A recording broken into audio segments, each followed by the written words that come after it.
I also didn't tell you that Penny Marshall was a finalist for the role of Gloria. Who was living with and about to marry Rob Reiner at the time. Sally Struthers was the love interest of America Ain't Years in the Family. However, there is one 1975 episode in which she'll talk about it. She quickly shifts the topic when reporters bring it up. After a single broadcast, the episode was never seen again. Even her co-stars don't discuss it, because of how surprising what transpired that evening was. CBS officials got hundreds of fire-rate letters. The video is still in the network's vault somewhere.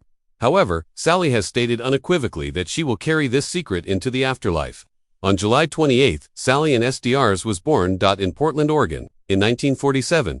She was Dr. Robert Alden's second daughter, Jer's brothers, and Margaret Caroline. Her grandparents were aware of Axel's struggle. Her grandfather made barely enough money in the 1930s, less than $25 per week, for a small flat with 2 rooms. Although the family felt stable because of her father's work as a doctor, the burden of those working-class origins at all times. Sally was 9 years old when her entire world was altered. Her father abruptly left her when he left. Mother to bring up 2 daughters by herself. There was no funding available, and Margaret, who was already struggling with severe depression, had to find employment. She accepted a position with Portland's Bonneville Power Administration. At the time, their female clerks made about $2,000 annually, but doctors made more on average than $12,000. It was a crushing gap. On certain days, Margaret felt so overpowered by depression that made it difficult for her to leave her bed.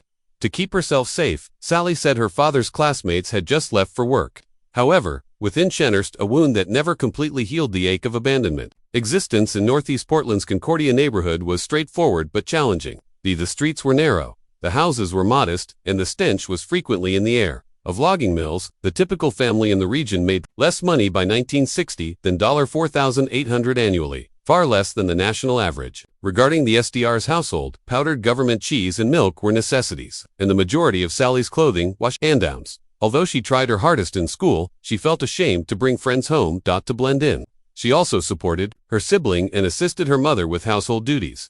Despite the difficulties, Concordia's children managed to make people happy. They constructed cardboard box castles, transformed vacant sites into playgrounds, and until the streetlights came on, they played tag. At night, Sally would frequently remind herself that difficult circumstances create tough people, a slogan that she carried with her. Later, the anguish of her father's absence turned into motivation for her most well-known work in life.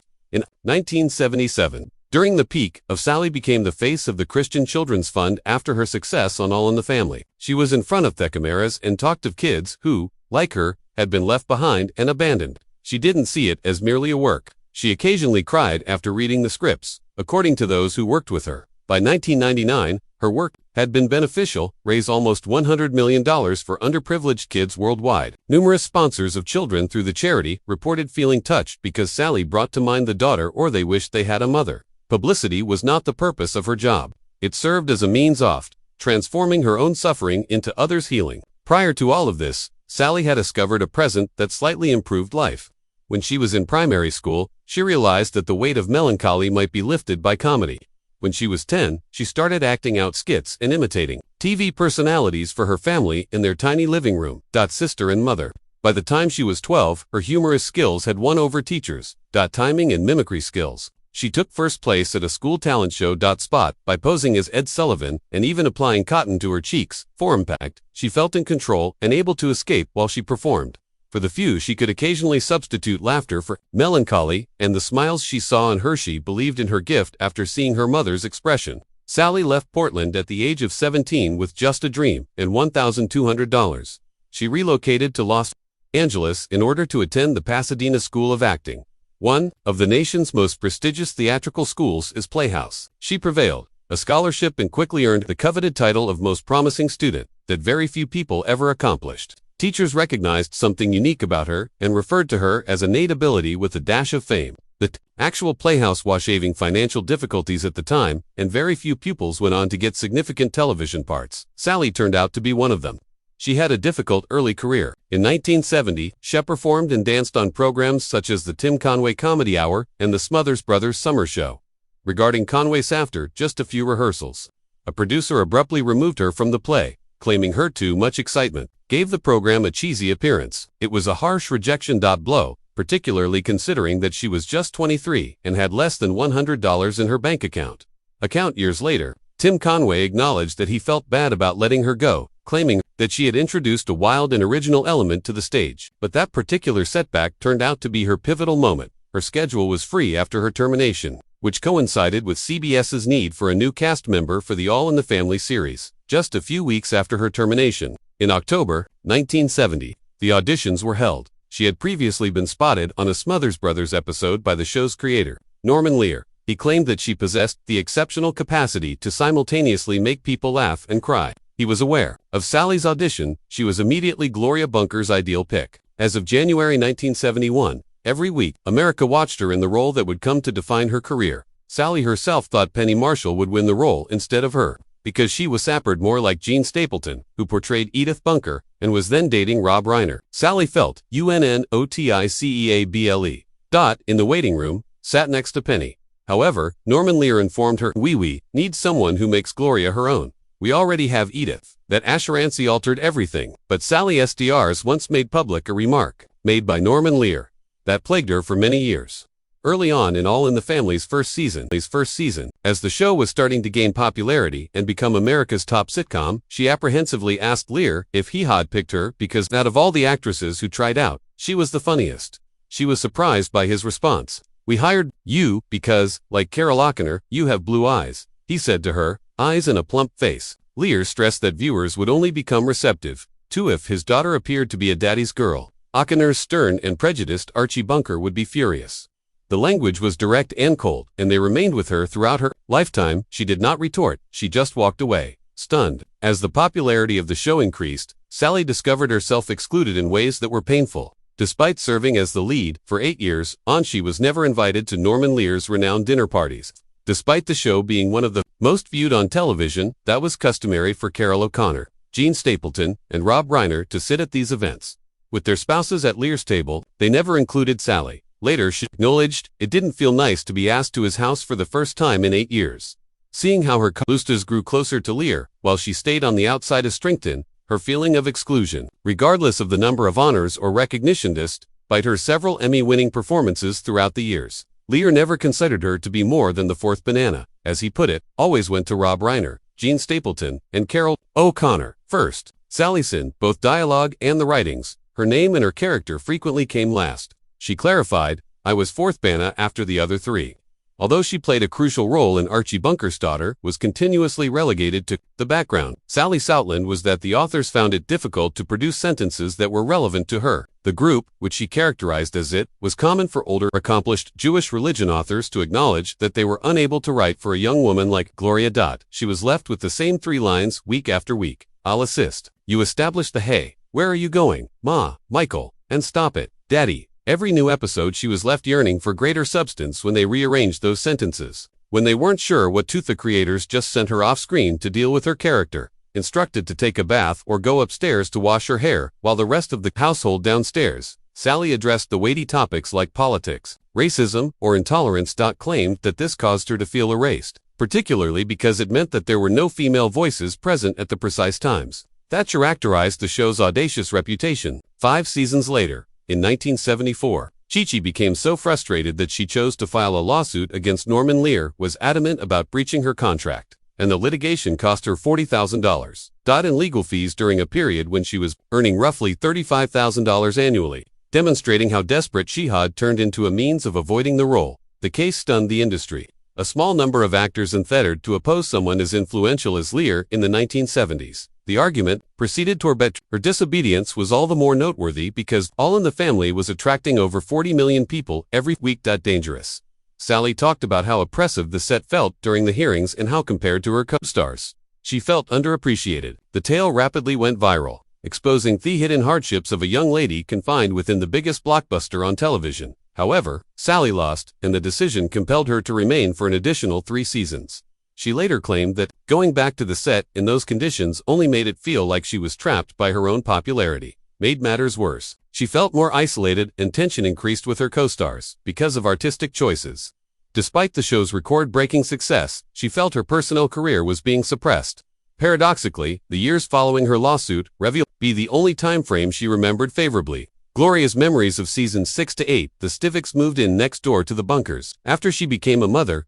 Given her more resources at last. She explained these seasons, from about 1975 to 1978, which she acknowledged was the most enjoyable year she had on the show. But she still felt separated from the rest, although she did receive 2 Primetime Emmys in 1972 and 1979 for Outstanding Supporting Actress. However, she acknowledged for the majority of her years on the program, she felt that her creativity was being suppressed. To the public, America's beloved daughter, she battled behind the scenes with daily letdown and questioned whether she actually belonged in the field. From It's All in the Family was a lightning rod in its January 1971 premiere. The show's daring use of profanity and startling situations compelled America to address the pervasive discrimination that many people attempted to overlook. Archie's derogatory remarks and offensive stereotypes were meant to be humorous and a mirror held up to society. However, research by 1974 revealed a concerning trend. In certain episodes, a large number of racist viewers were cheering for Archie rather than viewing him as someone to be laughed at, stretched limits to the point that they are now hardly noticeable. In 1975, Archie performed in a minstrel show in blackface during Birth of the Baby Part 2. Even at that time, letters of protest were sent by viewers, and decades later, the show is regarded as unwatchable, and reruns and streaming sites hardly ever feature it. Sally frequently clarified that these scenes were subject to stringent rules set by the cast. Archie couldn't leave if someone else in the program confronted him about saying something racist or unpleasant. Otherwise, there would be no correction. If pushback could be inserted, the line would be removed. The authors it was difficult to ensure that the joke was always about bigotry rather than the targets of the mockery. However, further research revealed that many viewers missed the satire despite those safeguards, with some just laughing rather than at Archie. Eventually, incidents involving insults or blackface subtly vanished from use as platforms and networks evolved the legacy of the show against contemporary norms. Sally Struthers got married William C. Rader, a psychiatrist in Los Angeles, on December 18, 1977, in the midst of her Hollywood glory. She was enthralling millions of viewers on All in the Family, and their wedding turned into a well-reported event. Invited further attention right away. William wasn't your typical partner. He was a well-known person who would later become well-known for owning a medical clinic and as a medical expert on television. Eating disorder treatment facility in the 1980s. By the time they were married, William had 3 children from a prior marriage. Thus, Sally was a stepmother, in addition to being a wife. Their romance started unexpectedly overnight. When Sally needed a date, William consented to go with her to a black tie event. By the conclusion of that, she fell deeply in love on the first night.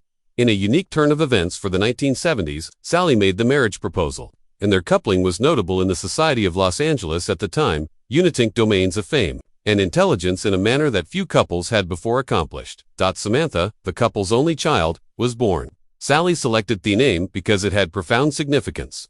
Her mother had frequently referred to her as a child. By giving her own daughter the name Samantha Featherhead, she established a relationship that was shared by 3 generations. Samantha was born in late 1978 or early 1979, when Sally was pregnant. She thought she was expecting a boy, and she subsequently acknowledged that she hadn't decided on a name for the daughter.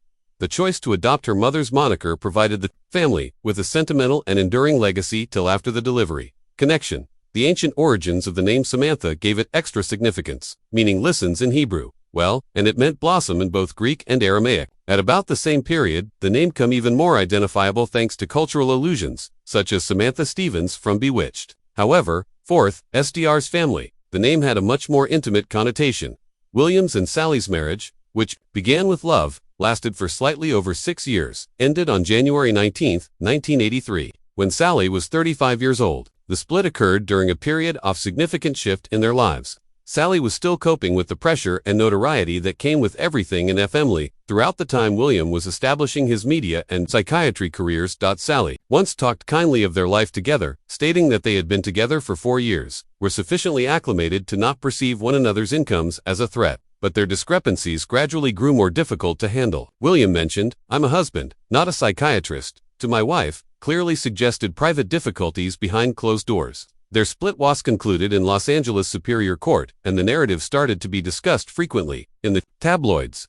Sally's life was permanently altered by the divorce, becoming an unmarried mother during a period when the difficulties of juggling work in Hollywood with parenting a child. Sally purposefully chose her work path to remain near Samantha, declined positions requiring extensive travel, and even stepped down from returning from television occasionally in order to give her daughter a steady upbringing. She promised CBS in 1981 that she wouldn't reprise her Gloria role in a future episode of All in the Family spin-off, in part due to her desire to avoid interfering with her daughter's life. For a celebrity of her caliber, this was an uncommon and audacious choice. Friends subsequently acclaimed how Sally created a peaceful and stable atmosphere for Samantha in her once hectic home.